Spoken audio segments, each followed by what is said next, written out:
Hello friends, welcome back to my channel Being Probashi with Sujata. Just last night I landed in Kolkata from Dubai to be with my mom. You can see my journey from Dubai to Kolkata by Emirates business class in my previous video. My mom is cooking crab for me today for lunch and I want to share her crab recipe with you. This video is going to be in Bengali with English subtitles. আজকে Monday সকাল আর কালকে রাত্রিবেলা আমি এসে পৌঁছেছি। আজকে মা বানাচ্ছে হচ্ছে কাঁকড়া, এগুলো হচ্ছে ছোট ছোট কাঁকড়া। তো এখন এটা ধোয়া চলছে। কি এত কত ছোট ছোট সাইজের কাঁকড়া ধোয়া হয়ে গেছে। এখন নুন দিয়ে সিদ্ধ হবে, মশলা হবে, নুন হলুদ দিয়ে সিদ্ধ হবে। এখানে একটা কি পা পড়ে রয়েছে, সিদ্ধ হবে, নুন হলুদ হবে, নুন হলুদ লাগিয়ে সিদ্ধ করা হবে। আজকে কাঁকড়া কি হচ্ছে? কাঁকড়ার কারি না, কাঁকড়া কষা, কাঁকড়া কষা হচ্ছে। তো এখানে এখন কাঁকড়াগুলোকে সিদ্ধ করার জন্য জল অলরেডি বসে গেছে আর সিদ্ধ করা এই জলটাই ঝোলে দিতে হবে। আচ্ছা, নুন দেওয়া হয়েছে, এবার হলুদ দেওয়া হবে। এবার এই জলটার মধ্যে এই যে কাঁকড়া রাখা রয়েছে এটাকে বয়েল করা হবে। গ্যাস জ্বলছে নিচে আর এই হলুদ দেওয়া হলো, এই জলটা দিয়ে রান্না হবে। তারপরে এই জলটা দিয়ে রান্না হবে, কেন কি যখন বয়েল করা হচ্ছে কাঁকড়ার সব এই ফ্লেভারটা, যে জুসটা আছে ওটা সব এই জলের মধ্যেই চলে আসছে। তো জলটাকে ফেলা যাবে না, এই জলটার মধ্যেই বয়েল করা হবে। এখন কাঁকড়াগুলোকে মা ঢেলে দিচ্ছে কড়াইয়ের মধ্যে।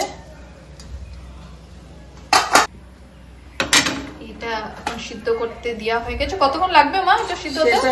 কাঁকড়া তো বেশিক্ষণ লাগে না, 5 থেকে 10 মিনিটের মধ্যে ওটা বয়েল হয়ে যাবে, মানে যেটা ইউজ করার মতন অবস্থাতে চলে আসবে। আর কাঁকড়া তো ফ্লেশ খুবই কম থাকে, আর এত ছোট কাঁকড়া তো খাওয়া মানে ফ্লেশ তো থাকবেই না খুব একটা, কিন্তু ওটা যে জুসটা ওটাই হচ্ছে আসল ব্যাপার। তো এখন এটা বয়েল হতে থাকুক, ততক্ষণ আমরা একটু ট্রেন দেখি।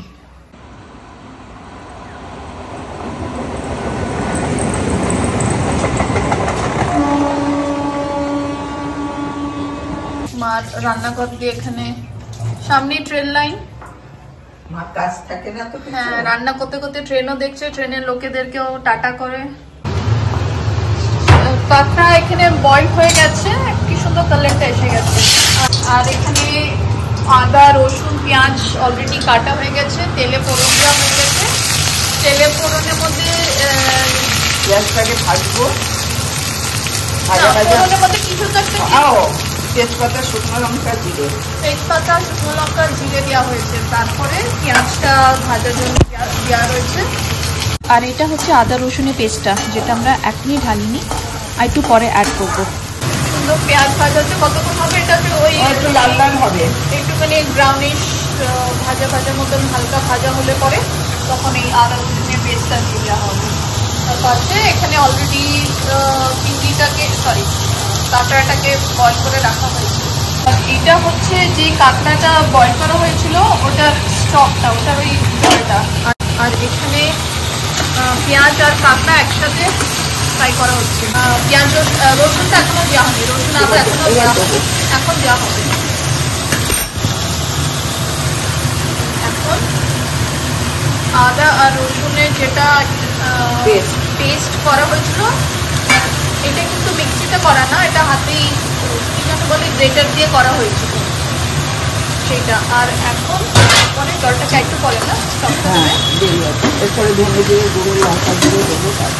আচ্ছা, এটা একটুখানি কষা কষা হলে এটার মধ্যে ধনে গুঁড়ো, জিরে গুঁড়ো, লঙ্কার গুঁড়ো দেওয়া হবে, আর সামান্য একটুখানি চিনিটা হচ্ছে টেস্ট হিসাবে। আর সিদ্ধর মধ্যে নুন দেওয়া হয়েছে, যদি প্রয়োজন হয় লাগলে নুন দেবো, না হলে না। আর এই যে জলটা এখানে রাখা রয়েছে পাশে, এটা মধ্যে অলরেডি নুন তো দেওয়াই ছিল প্রথমে যখন বল করার সময়। তো ওটা দিয়ে গ্রেভিটা হবে, ঝোলটা হবে। তো তারপরে টেস্ট হিসাবে যদি আরও সল্ট লাগে, নুন লাগে তো দেওয়া হবে, আর নাহলে না দেওয়া হবে, সেটা হচ্ছে সম্পূর্ণ নিজের টেস্টের উপরে। এবার একটু চিনি দিলাম। প্রথমে একটুখানি চিনি দেওয়া হলো, সামান্য একটুখানি চিনি দেওয়া হচ্ছে। এরপরে ধনের গুঁড়ো,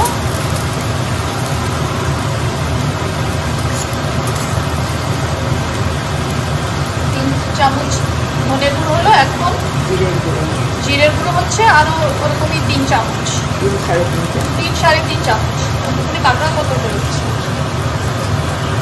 1 কিলো।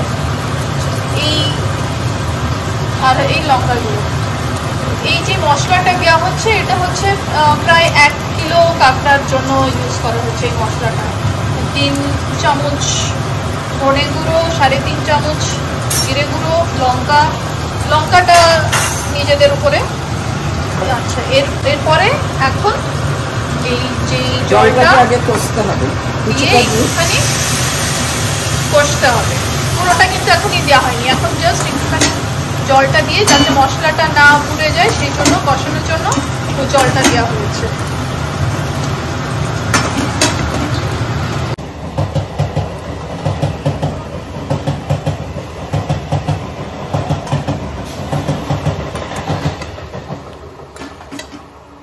বেশ সুন্দরভাবে কষানো হয়ে গেছে। এখন বাকি যেই জলটা রয়েছে সিদ্ধ করা, ওটাকে এখন কাঁকড়ার মধ্যে দিয়ে দেওয়া হচ্ছে।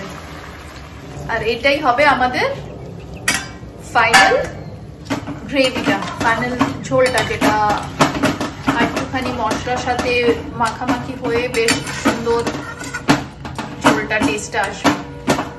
এটা এখন কিছুক্ষণ একটু বয়েল হবে। একটু জল লাগবে, জল কম হয়েছে। এবার জল হয়তো একটু লাগলেও লাগতে পারে, কেন কি ঝোল করতে হবে এটার মধ্যে। একটুখানি হয়তো একটু সল্ট দিতে হবে। মা একটু টেস্ট করে দেখলো যে নুনটা কম লাগছে, তো একটুখানি নুন অ্যাড করে দেওয়া হয়েছে। আর মনে হয় একটুখানি জলও দিতে হবে, একটুখানি থালা ধোয়া জলটা একটুখানি অ্যাড করে দেওয়া হয়েছে। তো এবার এটাই বয়েল হয়ে ফাইনালি এই ঝোলটা আজকে আমরা লাঞ্চে খাবো, কাঁকড়ার ঝোল। আমি তখন কি বলছিলাম? কাঁকড়ার কষা,